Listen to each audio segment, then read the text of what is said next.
받으실 하나님의 말씀 창세기 6장입니다. 창세기 6장 18절부터 20절까지 말씀을 보시겠습니다. 다 찾으셨으면 함께 한 목소리로 합독하십니다. 그러나 너와는 내가 내 언약을 세우리니 너는 내 아들들과 내 아내와 내 며느리들과 함께 그 방주로 들어가고 혈육 있는 모든 생물을 너는 각기 암수 한 쌍씩 방주로 이끌어들여 너와 함께 생명을 보존하게 하되 새가 그 종류대로 가축이 그 종류대로 땅에 기는 모든 것이 그 종류대로 각기 둘씩 내게로 나아오리니 그 생명을 보존하게 하라. 아멘.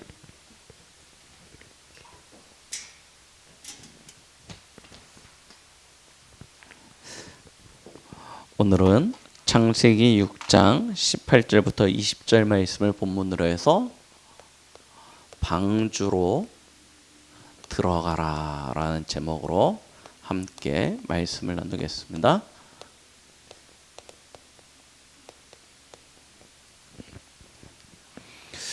우리는 지난 한 주간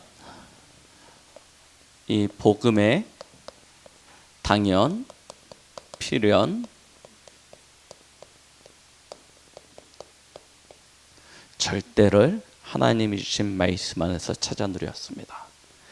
이것이 하나님의 보호자로부터 흘러나오는 우리 인생의 빛이 되어졌고 생수가 되어졌고 그것이 우리를 이끌어가는 지도요 나침판인 말씀이 되어진 줄 압니다. 그래서 저와 여러분들은 이 축복 가운데 한 주간을 살아왔습니다. 이것이 얼마나 크고 놀라운지요. 저는 가끔 이제 제 어린 시절 말씀을 이렇게 드리죠. 제 어린 시절은 불행했다 이게 아닙니다. 저희 가정의 분위기는 뭐 여기 우리 사모도 있고 수연이도 있고 해서 뭐 거짓말할 수 없어요. 굉장히 이렇게 화목한 가정입니다. 근데 한 가지요. 모자라요. 이게 넉넉하면 참 감사했을 텐데요. 늘 궁핍했습니다. 이게 그러니까 무언가를 하기에 제가 하고 싶은 것을 할 수 없는 상황이었죠. 그러니까 늘 위축되어지고 소심하게 되어지고요. 늘 이렇게 남의 눈치를 보게 되어지는 그런 삶을 살았습니다. 자, 그랬던 저인데요. 하나님께서 저를 이 복음 안에서 세워오시는데요. 이게 뭐 넉넉해졌다, 부유해졌다 이게 아니고요. 하나님이 제 그릇을 키우시는 거예요. 복음 안에서요. 저는 한참 젊었을 때 이광진 선교사님이 저한테 와가지고요. 아프리카 가자 얘기하셨어요. 함께 진짜 아프리카 가서 이렇게 살리자 하면서요. 뭐 그런 권유들을 많이 하셨거든요. 그때만 해도 아프리카 생각도 못했습니다. 일단 언어가 안 된다는 것도 있고 더나 경제도 안 되고요. 뭐 제가 살았던 동네가 관양동 안양시니까요. 이걸 벗어나 가지고 뭐 어디 가가지고 뭘 한다 이런 생각을 내가 전혀 못하고 살았던 그런 젊은 시절이었다니까요. 그런데 하나님께서요. 이제는 전 세계 어디를 가도 그냥 아무 생각 없이 오라고 그러면 그냥 갑니다. 뭐 있다 없다 이거 이제 신경도 안 써요. 그냥 갑니다. 그리고 지금도 계속 무엇을 놓고 기도하냐면 237을 가슴에 담고 늘 기도합니다. 언제 이제 나갈지 하나님이 문만 열어주시면 언제든지 나간다 이 생각 가지고요 기도하고 있고요. 그 나간다는 게 중요한 게 아니고 2022년도 어린이 선교국 스케줄을 이렇게 쭉 짰거든요. 짰는데요. 그거 이제 거의 제가 이렇게 저거 해가지고 짰는데요. 거기 보면요, 진짜 우리나라 전국 팔도 다 그리고요 전 세계 몇 개 나라, 대면이든 비대면이든 사역할 수 있는 그런 쭉 스케줄들을 다 짜놨어요. 이게 제가 할 수 있을 그런 힘이 없다니까요. 하나님이 복음 안에서 무엇을 예비해 놓으셨냐면 제게 감당할 수 있는 이걸 다 준비해 놓으신 거예요. 달란트요. 어떤 전문성이 아닙니다. 잘한다 못한다 이게 아니에요. 하나님께서 하나님이 쓰시기에 합당한 것들을 내 안에 두셨고 그건 세상에 훌륭하고 똑똑한 사람이 얼마나 많습니까? 그들과 비교해 보면 아주 작은 건데 이걸 통해서 하나님이 뭘 하시냐면 보호자의 이 빛이 237로 증거되어져 있는 전도와 선교라는 그 틀을 가지고 세팅을 하시는 거예요. 그러니까 어저께 우리 학원 복음화 메시지 때 그런 얘기, 렘넌트 데이 메시지 때 유 목사님 그런 얘기 하셨어요.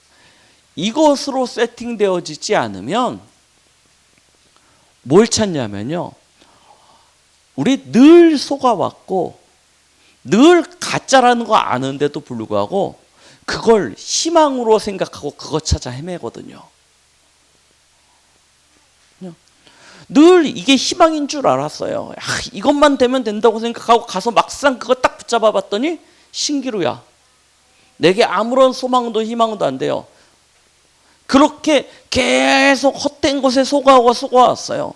이것만 되면 하면서. 그런데도 여전히 뭐 하냐면 그거 붙잡으려고 따라다녀요. 왜 그러냐? 복음과 보좌와 그 속에서 하나님 주신 달란트, 이것으로 내 인생이 세팅이 안 되는 거예요. 그러니 헛된 것 계속 쫓아갈 수밖에 없는 거죠. 우리는요 다른 것 없습니다. 그래서 저와 여러분들의 인생에는 복음이 전부예요. 하나님의 나라 반드시 누리셔야 됩니다. 그 속에서 하나님이 우리를 통하여 이루어 가실 전도와 선교 속에 감추어둔 나의 것, 그거 찾아 누리시는 거예요. 특히 우리 렘넌트들은요 반드시 이 속에 인생이 담겨져야 되는 것입니다. 자, 안 그러면요, 이거 말고요, 아까 말했듯이 진짜 세상 가운데서 사람들의 말 듣고 거기서 소망을 찾고 희망을 찾아서 막 도전하면요 어떻게 될까요? 오늘 창세기 6장이 그 증거입니다.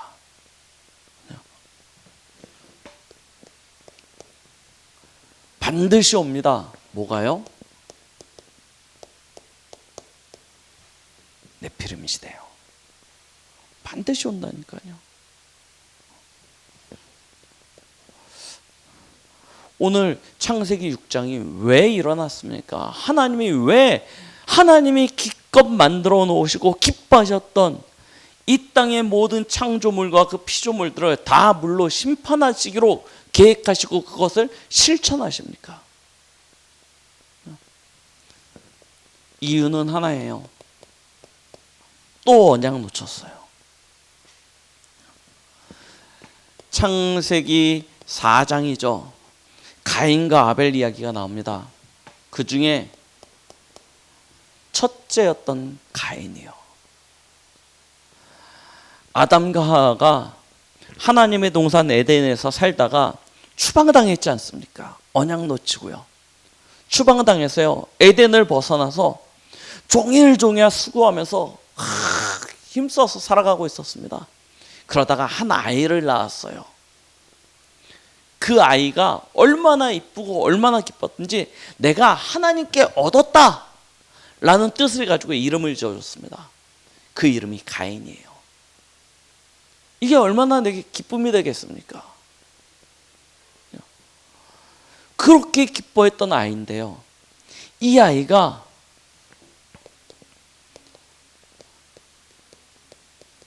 하나님이 주신 이 피제사의 언약을 놓쳐버려요. 그러니 얼마나 현실이 안타깝습니까? 그냥 놓쳐버렸다, 예배 한번 실패했다, 그게 아니라니까요. 그 일로 말미암아 사단에게 속게 되어지고요. 결국 어떻게 돼요? 동생 아벨을 살인하지 않습니까? 우리가 하나님의 은혜, 하나님이 주신, 우리에게 주신 언약, 이 복음 놓쳐버리면요, 누가 틈타요? 사단이 틈탑니다. 그래서 가인의 마음에 막 불일 듯이 분노가 일어난 거예요. 내가 언약을 놓쳤기 때문에 일어난 일인데, 가인은요, 사단에게 미혹당하니까요, 누가 보여요? 저 동생 아벨이 없으면 하나님이 내 예배를 받아줬을 텐데, 아벨이 있어서 하나님이 내 예배를 안 받은, 이렇게 착각하는 것입니다. 그래서 어느 날 아벨의 뒷모습을 봤는데요, 너무 싫어요. 그래 돌로 쳐서 죽여버려요. 예배 실패, 언약 실패는요, 그냥 단순한 예배 실패가 아니라니까요. 그냥 언약 실패가 아니라니까요. 그 빈자리, 빈틈, 거기에 사단이 파고듭니다. 그러면 평상시에 내가 할 수 없었던 일을 해요. 그게 저주요 재앙이 되어지는 것입니다. 자살이요, 아무나 합니까? 내가 자살해야지 마음 먹으면 합니까? 아니에요. 잡히는 거예요. 누가 잡히냐? 언약 밖에 있는 사람이요. 하나님의 자녀도 그럴 수 있습니까? 그럴 수 있다니까요. 언약 잃어버리면 그렇게 되는 것입니다. 자, 보세요. 그래서 똑같은 일이 일어나요. 추방당하죠. 창세기 3장 1절로부터 24절에 기록되어져 있던 아담과 하와의 실수가 대물림되는 것입니다. 아벨에게요. 이 영적 대물림이요, 우리는 너무 가볍게 생각하는데 그게요, 그대로 자손들에게 간다니까요. 이게 창세기 3장의 불신자 상태 아닙니까? 그대로 전달되어지는 거예요. 자, 그랬더니 어떤 일이 일어납니까? 이 가인의 후예들로 말미암아 일어나는 일들이 있죠. 그들은요, 하나님의 은혜를 잃어버렸습니다. 하나님의 은혜를 잃었다는 것은 하나님의 형상을 잃어버렸습니다. 하나님 나라의 축복도 완전히 잃어버렸습니다. 이제 진짜로 언약 밖의 백성이 되어졌어요. 그러뇨, 어떻게 해야 되죠? 자기 인생을 내가 책임져야 돼요. 그런데 광야에 홀로 내쳐진 것입니다. 저 숲속에 들녘에 혼자 내쳐진 거예요. 그러니 두려울 수밖에 없죠. 하나님의 은혜가 있었을 때는 그 모든 현장이 다스리고 정복하는 언약의 성취의 현장이요, 하나님의 축복의 현장이었는데, 하나님의 언약 밖에 가니까요, 이 현장이 암흑과 캄캄함과 사망의 현장이 되는 것입니다. 두려움이에요. 그러니 뭐 하게 됩니까? 나를 지켜야 되죠. 그래서 성경에 보니까 뭘 쌓아요? 제일 먼저 한 일이 성을 쌓아요. 지켜야 되니까요. 목숨을 보존해야죠. 그리고 난 다음에요, 먹을 것이 있어야 되죠. 그래서 목축을 시작합니다. 목축을 시작한 거예요. 짐승들을 잡아다가 가축으로 키우기 시작합니다. 안정적인 먹거리가 필요하니까요. 그래서 막 먹으면 배부르니까 또 즐길 거리가 있어야 됩니다. 그래서 뭘 만드냐? 악기를 만들고 음악을 발전시켜요. 그런데 보십시오. 먹을 것이 넘쳐나고 그리고 이게 삶이 풍요로워지면 그걸 틈타는 존재들이 나오죠. 빼앗으려 하는 존재들이 생깁니다.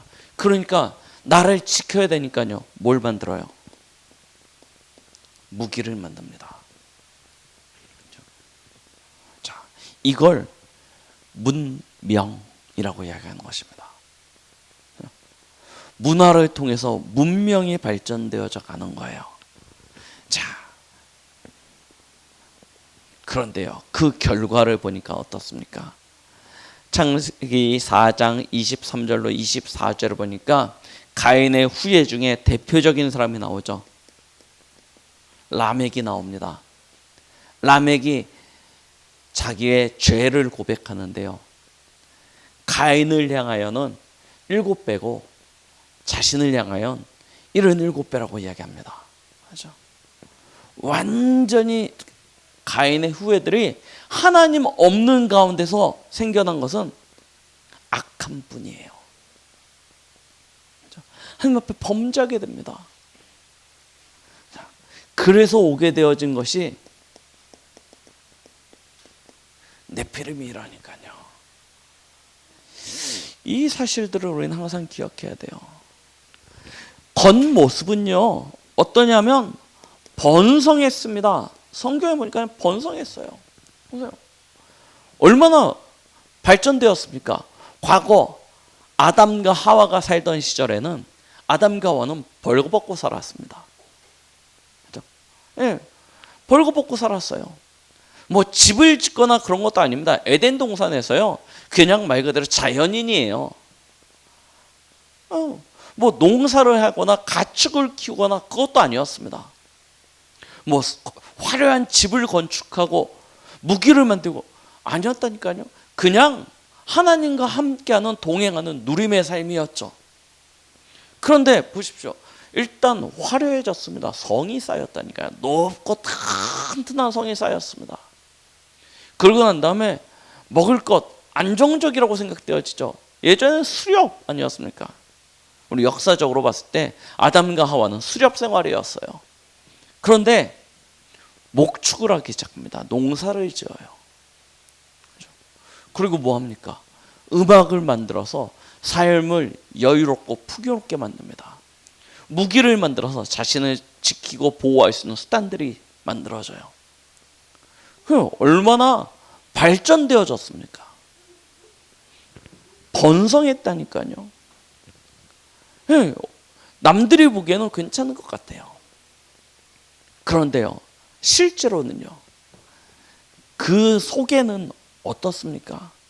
하나님은요, 그들을 이사야 6장 5절로 8절 보니까 뭐라고 말씀하면 그들이 죄악이 가득하고 마음과 생각에 계획하는 것이 항상 악하다고 이야기합니다. 항상 악한 거예요. 여러분들 착각하시면 안 됩니다. 우리 남편이 진짜 복음 없는데도 불구하고 가정에서 헌신적으로 잘해요. 그리고 세상에 나가서도 출세하고 성공해가지고 괜찮아요. 우리 자녀들이 뭐 은혜 좀 못 누리고 복음 좀 못 누리지만 공부도 잘하고 바깥에 나가면 칭찬도 받고 잘 섬기고 괜찮겠지. 이게 큰 착각이라니까요.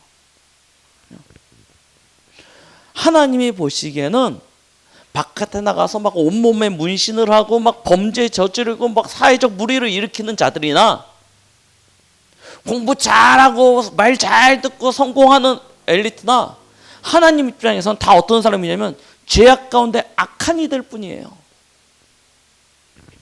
똑같습니다. 우리는 그냥 겉모습만 보고 괜찮다 안 괜찮다 라고 생각을 하죠. 그래도 낫겠지, 그래도 낫지, 괜찮지. 아닙니다. 똑같아요. 결국 어떤 상태냐면요, 네피림이라니까요. 네피림이라는 뜻은요 어떤 뜻이냐면요 귀신, 악마 이런 뜻이 아닙니다. 사탄 이런 뜻이 아니니까 용사라는 뜻을 가지고 있습니다. 명성을 얻은 자라는 뜻을 가지고 있습니다. 하나님의 아들들이 사람의 딸들과 결혼해 가지고요 그 가운데 태어난 용사들, 그래서 네피림 시대는 용사들의 시대라고 이야기합니다. 우리는 하늘에서 떨어진 자 해가지고 막 사단이 막 그런 생각만 하고 계시죠.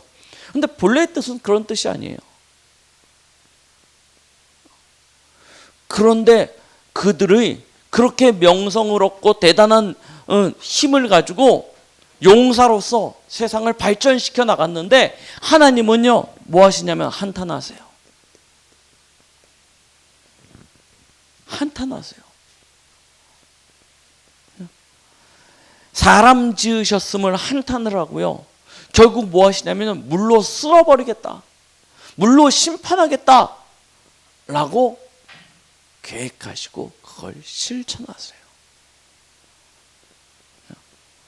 진짜 우리의 자녀들이, 우리의 후대들이 방황하고 막 헤매고 나가서 막 여러 가지 어려운 일들을 겪고 힘들면 오히려 우리는 하나님 바라보면서 하나님 앞에 막 눈물로 기도합니다. 하나님, 우리 자녀, 우리 남편 좀 돌아오게 해주세요.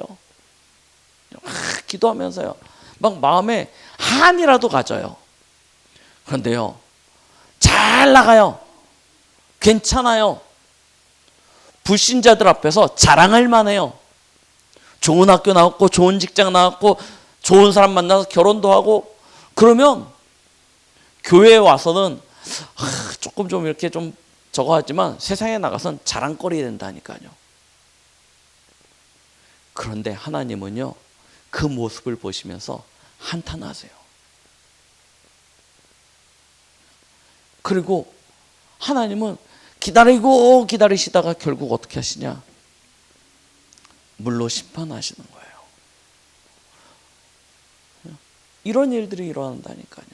그래서 속지 마십시오. 헛된 것에 소망을 가지시고 헛된 것에 희망을 가지시고 그것을 찾아 다니시면 어느 순간 네피림이 임하고, 그 네피림 시대가 되었지만 반드시 하나님의 심판이 오는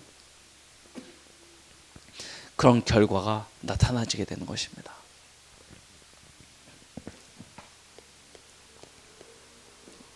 그래서 하나님은 뭐 하라고 하시냐면요,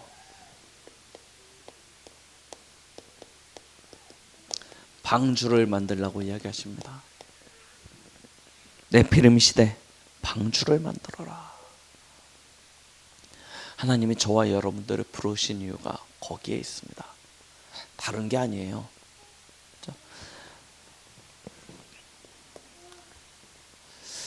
오늘 창세기 6장에 보니까요 8절에 그러나 노아는 여호와께 은혜를 입었더라 라고 시작하십니다.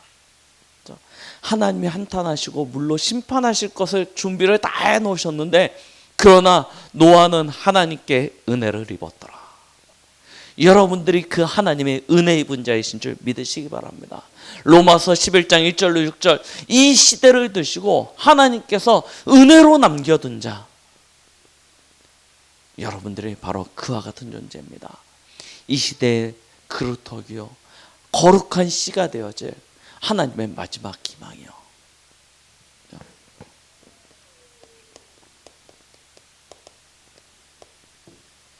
도대체 어떻게 하였기에 노아는 은혜를 입었습니까?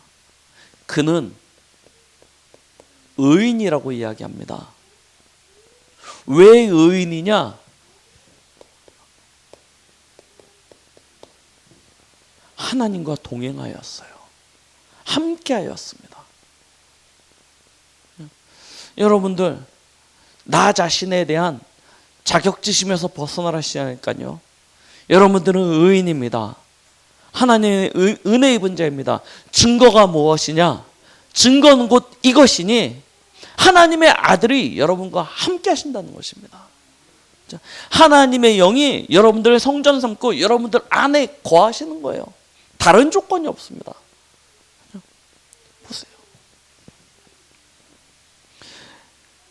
노아는요 다른 어떠한 것을 한 게 아니라니까요, 그의 행동이 의로워서가 아닙니다. 창세기 8장 20절에 보니까요, 그가 의인이라 불릴 수 있었던 한 가지 이유가 명확하게 나오죠. 그게 무엇입니까? 다 잃어버렸어요. 다 놓쳐버렸어요. 근데 노아는 기억하고 있어요. 무엇을요? 피제사요. 여호와 앞에 단을 쌓을 수 있는 자였습니다. 그것도 다른 것이 아니고 피로 하나님 앞에 단을 쌓는 자예요. 이 피의 의미를 아시죠? 창세기 3장 15절 여자의 후손, 그렇죠? 이사야 7장 14절 처녀를 통하여 이 땅에 나타나실 임마누엘의 그 실체 되시는, 마태복음 1장 21절로 23절에 바로 하나님의 아들로 이 땅에 사람의 몸을 입고 오실 예수 그리스도를 상징하고 나타내는 것 아닙니까? 그 메시아 그리스도의 언약을 붙잡은 자였습니다. 하나님은 그 사람에게 말씀하시는 거예요. 무엇을요? 방주를 만들어라. 방주를 만들어라. 오늘도 마찬가지입니다.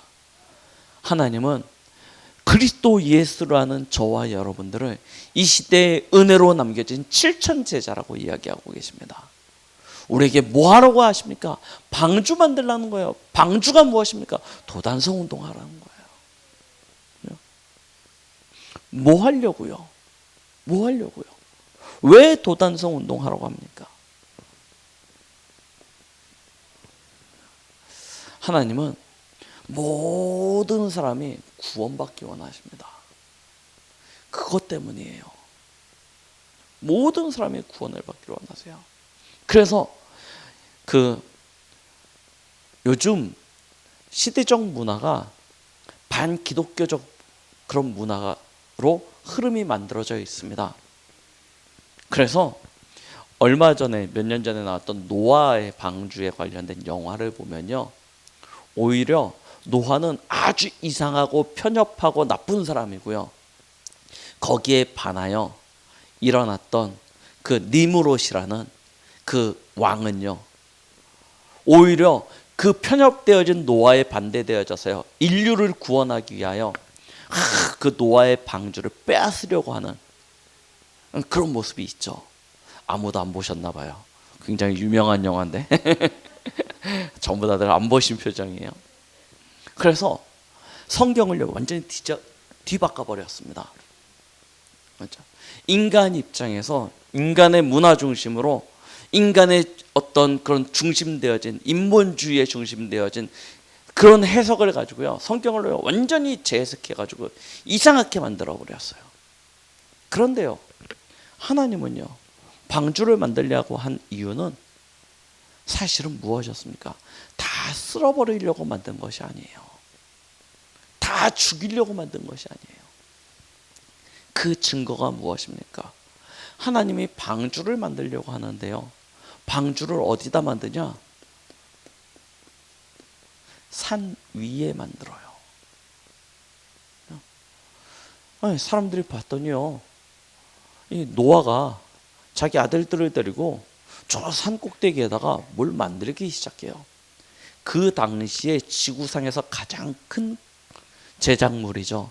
조형물을 만드는, 이 조형물이라고 해서 배를 만드는데요, 이 당시만 해도 배라는 의미가 사실은 그렇게 없었던 시대입니다.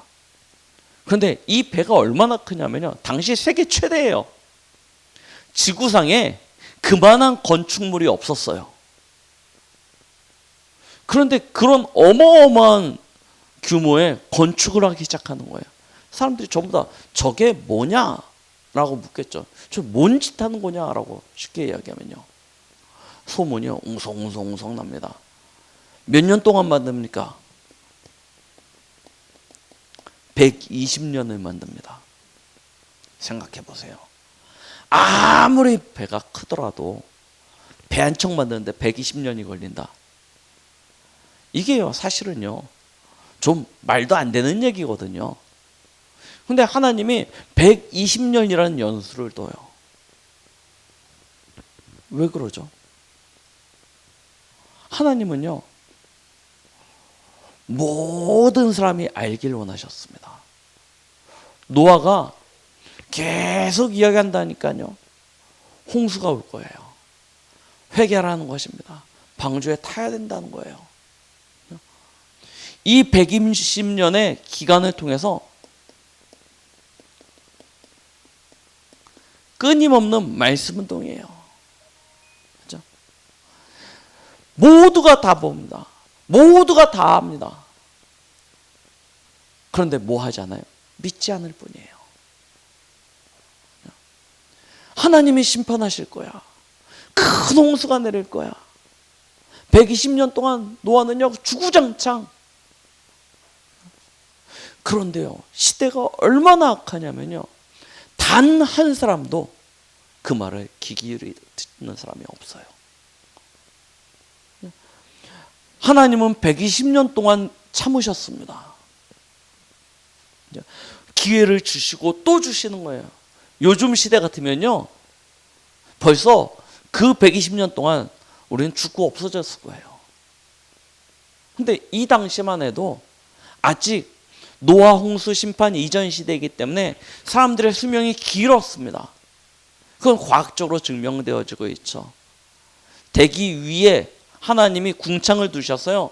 이 우주로부터 저 태양으로부터 이 지구상에 그런 나쁜 에너지, 나쁜 공기들이 유입되어지지 않게끔 딱 차단을 하고 온실 효과를 주셔서요. 사람들의 생명이 길 수밖에 없고요. 자연이 오랫도록 보존되어질 수밖에 없는 그런 자연 조건들을 하나님께서 다 만들어 놓으셨기 때문에 120년은 한 사람에게 있어서 충분히 하나님 앞에 회개하고 돌아올 수 있을 만한 그런 시간들이었습니다. 그런데요. 보세요. 멸망당할 자들의 특징이 여기서 나오죠. 멸망당할 사람들은 반드시 이런 특징을 가지고 있습니다.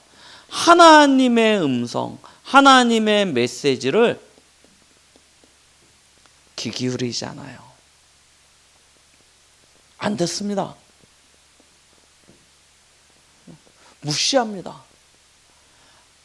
아유, 설마 그럴 일이 있겠어. 생각해 보십시오. 비가 좀 옵니다. 오겠죠. 올 수 있습니다. 그런데 그게 온 지구를 덮어서 모든 이 생명 있는 존재들을 다 멸하게 될 것이다. 믿어지십니까? 안 믿어지는 게 어떻게 보면 정상일 수도 있어요. 사실은 항상 그렇습니다. 빛이 비춰지면요, 요한복음 1장에 기록되어지듯이 그 빛으로 나오는 것이 아니라 오히려 어둠으로요 깊이 숨게 되어지죠. 그 정도가 아닙니다. 빛을 거부하기 때문에요 더 포악해지고요 완악해져서요 노아와 그의 자녀들을요 배척하고요 핍박하고요 어리석다 조롱하고 멸시하게 되어지고요.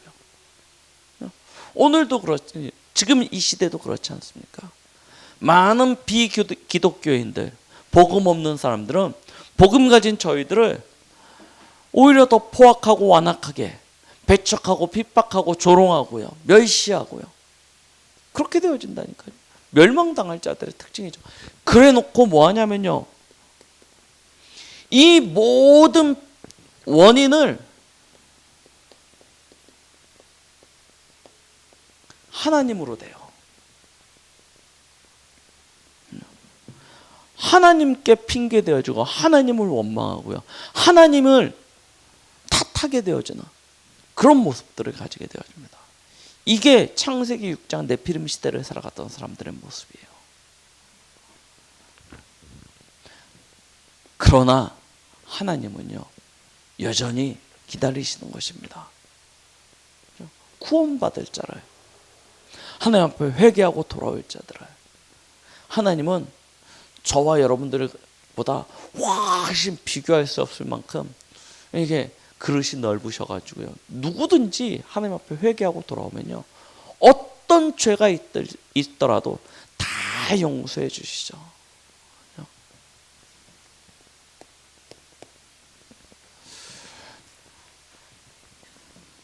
방주를 만들었으면 이제 방주로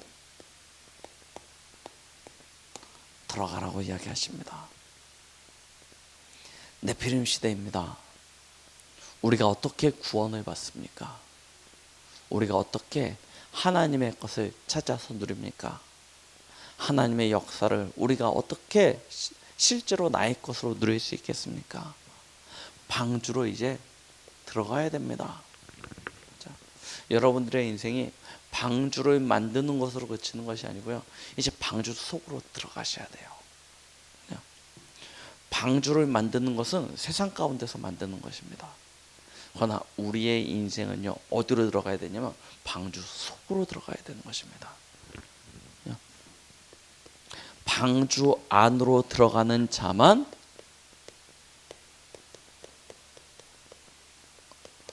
구원을 받습니다. 대상이 없어요. 방주 안에 들어오는 이는 누구든지입니다. 과거에 어떤 잘못, 어떤 실수, 어떤 죄를 지었든지 상관없습니다. 들어오면 돼요.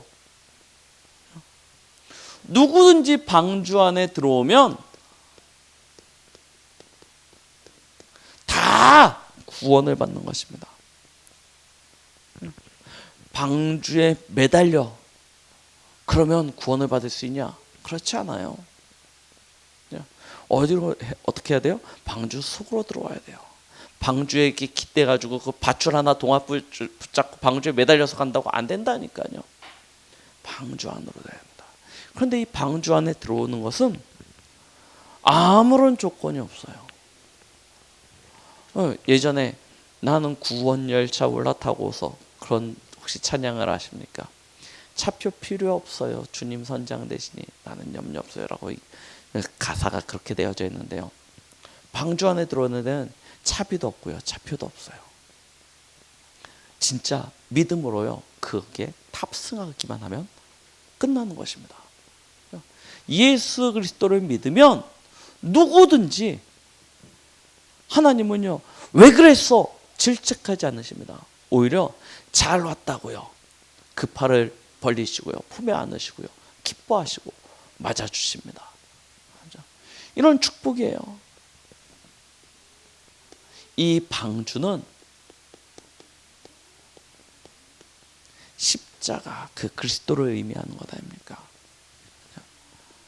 그 십자가의 구원을 상징하는 것이 방주입니다. 예수 그리스도요. 들어오면 다 사는 것입니다. 이걸 우리는 실제로 누리는 거예요. 방주 안으로 들어가라. 거기서 우리의 과거의 모든 죄악, 우리의 모든 실수 다 용서받을 수 있습니다. 자, 방주 안에 들어가서 구원을 받았으면 이제 방주의 삶을 누려야죠. 방주는 하나님의 나라, 보호자를 이야기하는 것인 줄 믿습니다. 방주 안에 들어가면요, 이제 세상과 상관없어요. 방주에 딱 탑승하고요, 문이 뿡 하고 닫혀지는 그 순간부터는요, 바깥에 아무리 억수로 비가 쏟아지고 샘물이 솟아나와서 막 온 땅이 물에 잠기고 온 세상이 아우성 아니겠습니까? 난리가 납니다. 방주는요 상관없습니다. 평안합니다. 이미 방주 안에 들어가는 것은 기회가 있다니까요. 시간이 있습니다. 하나님은 120년을 두셨죠. 우리도 마찬가지입니다. 방주 안에 들어가는 것은 기한이 있어요. 그런데 들어가기만 하면 이제 세상과는 상관없는 것입니다. 하나님의 나라, 하나님의 보장과 책임 속으로 우리가 들어가는 거예요. 방주를 사람이 닫은 것이 아니었습니다. 하나님이요 문을 닫으세요. 그리고 물이 와서요 저절로 뜨게 됩니다. 방향키가 없어요. 방향타가 없습니다. 방주는요, 그 당시 기술로 뭐 방향타를 만들 수도 없고요, 돛대가 있는 것도 아니었습니다. 그냥 물에 떠서요, 떠내려가는 거예요. 그러면 보세요, 아직 물에 잠긴 데도 있을 거고요, 안 잠긴 데도 있을 거고요, 어디에 가서 부딪히면 파손되어질 수도 있는 것 아닙니까? 하나님이요, 방주는 구원입니다.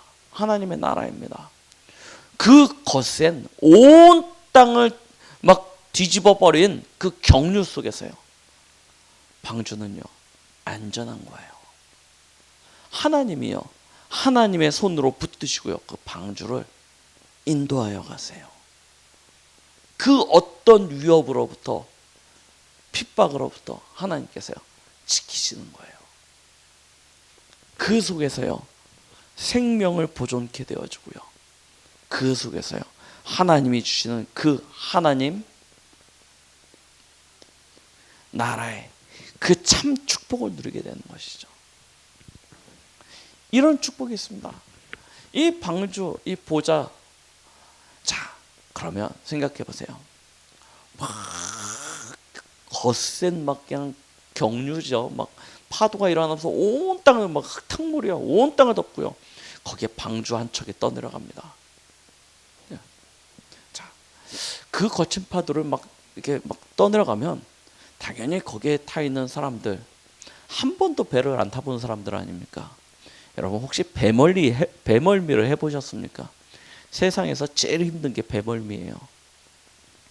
배멀미 하면요, 진짜 저 조금 죄송합니다, 저 똥구멍 끝에 걸려있던 그게요, 입으로 다 쏟아져 나오는 것 같아요. 배멀미 하면요, 막 진짜 막 온 속에, 사람 속에 있는 게 다 나옵니다. 진짜 힘들어요. 방주는 배멀미 안 합니까? 방주이기 때문에 배멀미 안 하겠습니까? 그렇지 않을 거예요.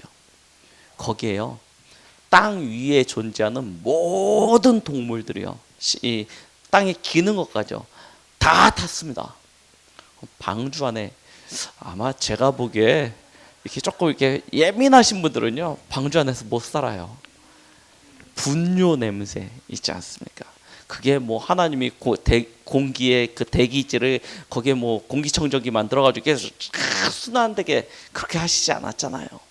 그냥 통나무 잘라가지고 거기다 역청 발랐습니다. 나무 진 발랐어요. 그것만으로도 요즘 우리는요, 그 냄새도 못 참아요. 근데 동물들이 꽉 찼습니다. 맨날 먹이 줘야죠. 분뇨 이렇게 계속 나오죠.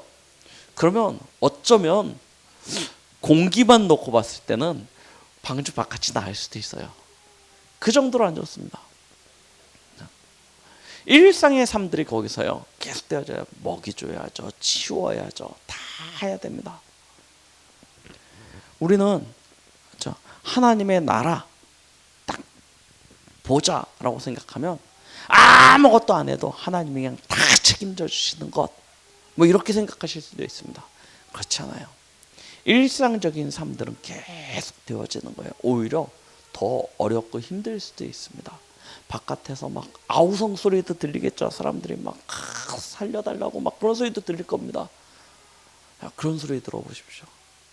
얼마나 힘들겠습니까? 방법이 없다니까요. 창이 하늘로만 나 있어요. 옆으로 창이 뚫렸으면 어떻게 줄이라도 던져줘서 건져주겠는데 그것도 못해요.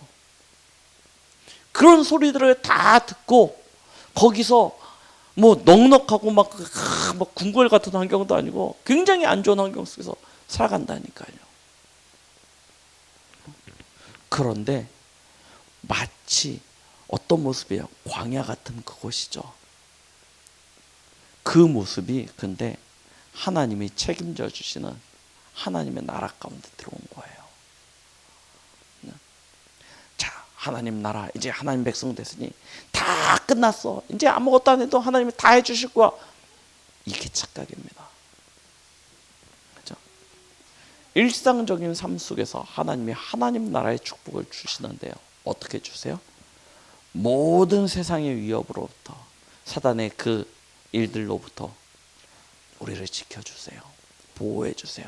하나님이 그 방주를 이끌어서 안전한 곳으로 끌고 가신다니까요. 마침내 어느 한 구석에 딱 다다르게 되어지죠. 어느 산기슭에 딱 부딪혀가지고 거기서 이제 멈추게 되어집니다. 방주가요. 그때 오는 시간표가 뭐예요?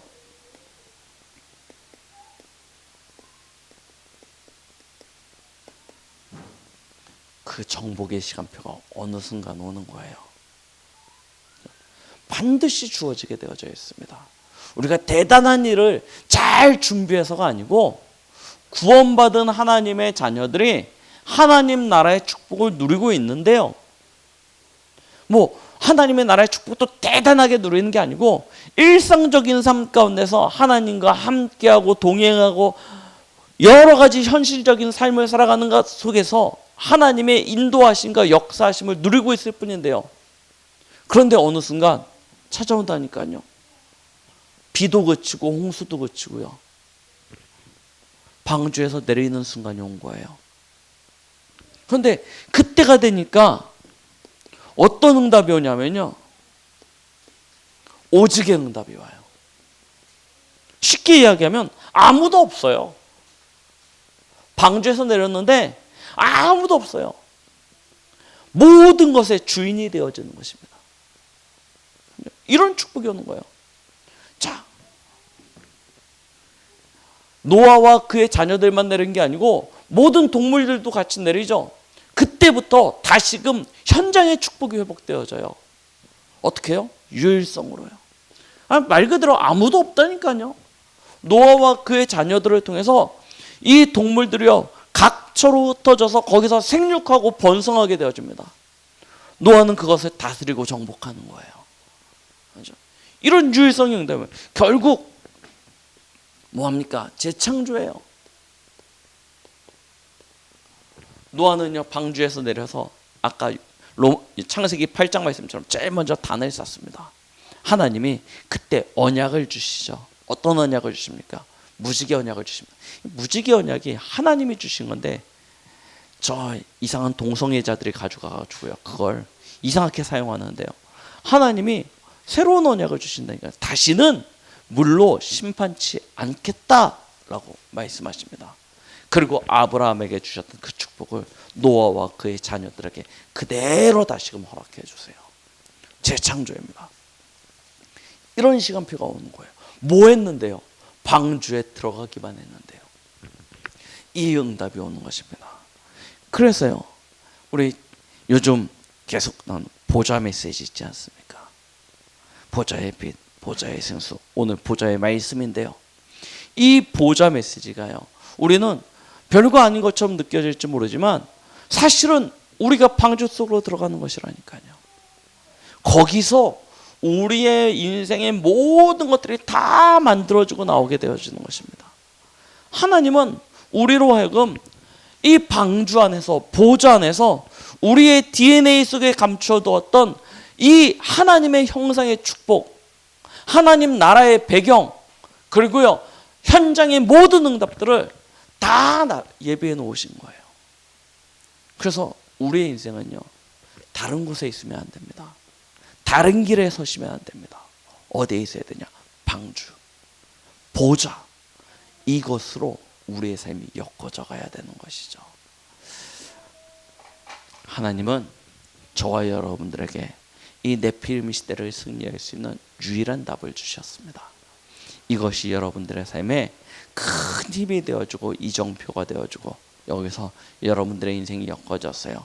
여러분들을 통하여 이 지향 만난 시대, 이 흑암의 시대가 살아나고 다시금 회복해 되어지는 그런 축복이 있길 예수 그리스도의 이름으로 축원드리겠습니다.